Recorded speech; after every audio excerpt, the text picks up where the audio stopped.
तबादले पर जाने वाला नौजवान अफसर विजय आने वाले नौजवान अफसर नितिन को अपन बंगले पर लाकर उसे चपरासी रामलाल के बारे में बता रहा था। नितिन ने जब चपरासी रामलाल की फिल्म हीरोइन जैसी खूबसूरत बीवी को देखा तो वह उसे देखता ही रह गया। नितिन बोला, यार तुम्हारी यह चपरासी की बीवी तो कमाल की है, तुमने तो इसके साथ खूब मजे किए होंगे। नहीं यार, ये छोटे लोग बहुत ही धर्म कर्म पर चलते हैं और इसके लिए अपना सब कुछ कुर्बान कर देते हैं। ये लोग पद और पैसे के लिए अपनी इज्जत को नहीं बेचते हैं। मैंने भी इसे लालच देकर पटाने की खूब कोशिश की थी, मगर इसने साफ मना कर दिया था। यह सुनकर नितिन विजय की ओर हैरानी से देखने लगा। नितिन को इस तरह देख विजय अपनी सफाई में बोला, ये छोटे लोग हम लोगों की तरह नहीं होते हैं, जो अपने किसी काम को बड़े अफसर से कराने के लिए अपनी बहन बेटियों और बीवियों को भी उनके साथ सुला देते हैं। हमारी बहन बेटियों और बीवियों को भी सोने में कोई दिक्कत नहीं होती है, क्योंकि वे तो अपने स्कूल और कॉलेज की पढ़ाई करते समय अपने कितने ही बॉयफ्रेंड्स के साथ सो चुकी होती हैं।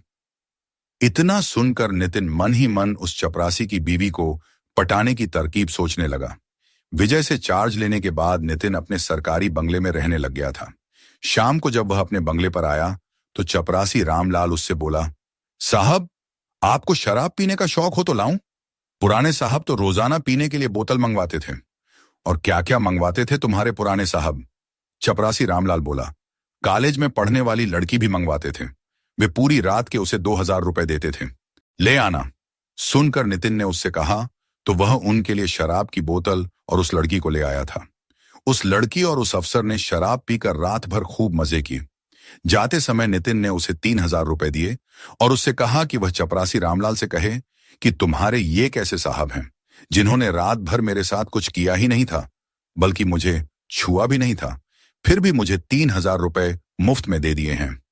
उस लड़की ने चपरासी रामलाल से यह सब कहने की हामी भर ली। जब वह लड़की वहां से जाने लगी तो चपरासी रामलाल से बोली, तुम्हारे ये साहब तो बेकार ही रात भर लड़की को अपने बंगले पर रखते हैं, उसके साथ कुछ करते भी नहीं हैं, मगर फिर भी उसको पैसे देते हैं। तुम्हारे साहब का तो दिमाग ही खराब है। यह सुनकर चपरासी रामलाल हैरान होकर उसकी ओर देखने लगा तो वह उससे बोली, तुम्हारे साहब ने तो रात भर मुझे छुआ भी नहीं, फिर भी मुझे 3000 रुपए दे दिए हैं। कहकर वह वहां से चली गई।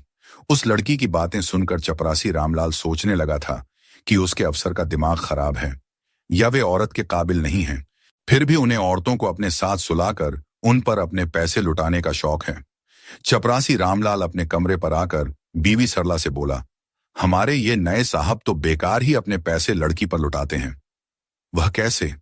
सुनकर सरला ने रामलाल से पूछा तो वह बोला, कल रात को मैं साहब के लिए एक लड़की लाया था, लेकिन उन्होंने उसके साथ कुछ भी नहीं किया, यहां तक कि उन्होंने उसे छुआ भी नहीं, मगर फिर भी उन्होंने उसे 3000 रुपए दे दिए।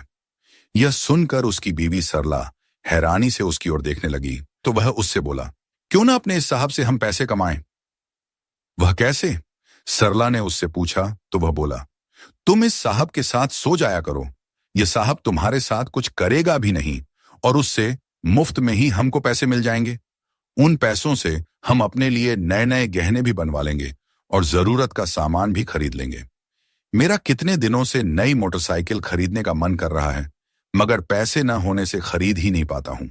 जब तुम्हें नए नए गहनों में नए कपड़े पहनाकर मोटरसाइकिल पर बिठाकर अपने गांव और ससुराल ले जाऊंगा तो वे लोग हमसे कितने खुश होंगे।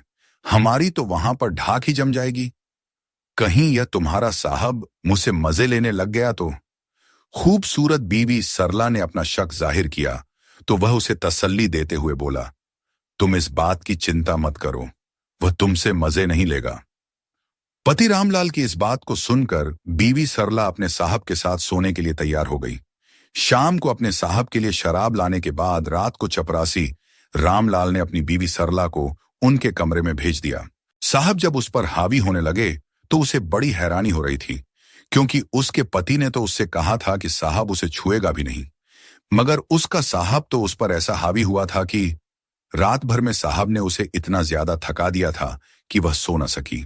सरला को अपने पति पर बहुत गुस्सा आ रहा था, लेकिन गुस्से को दबाकर मुस्कुराते हुए दूसरे दिन अपने पति से वह बोली, तुम्हारे साहब ने तो मुझे छुआ भी नहीं, हमने मुफ्त में ही उनसे पैसे कमा लिए। यह सुनकर उसका पति रामलाल अपनी अक्लमंदी पर खुशी से मुस्कुराने लगा। तो वह उससे बोली, मुझे रात भर तुम्हारी याद सताती रही थी। क्यों ना हम तुम्हारी बहन नीता को गांव से बुलाकर तुम्हारे साहब के साथ सुला दिया करें। तुम्हारा साहब उसके साथ कुछ करेगा भी नहीं और उससे मिले पैसों से हम उसकी शादी भी धूमधाम से कर देंगे। यह सुनकर रामलाल बीवी सरला की इस बात पर सहमत हो गया। वह उससे बोला, तुम इस बारे में नीता को समझा देना, मैं आज ही उसे फोन करके बुलवा लूंगा। शाम को जब चपरासी रामलाल की बहन नीता वहां पर आई तो सरला उससे बोली, नंद जी, तुम गांव के लड़कों को मुफ्त में ही मजे देती फिरती हो। किसी दिन किसी ने देख लिया तो गांव में बदनामी हो जाएगी। इसलिए तुम यहीं रहकर हमारे साहब के साथ रात भर सोकर मजे भी लो और पैसे भी कमाओ। यह सुनकर उसकी ननद नीता खुशी से झूम उठी थी।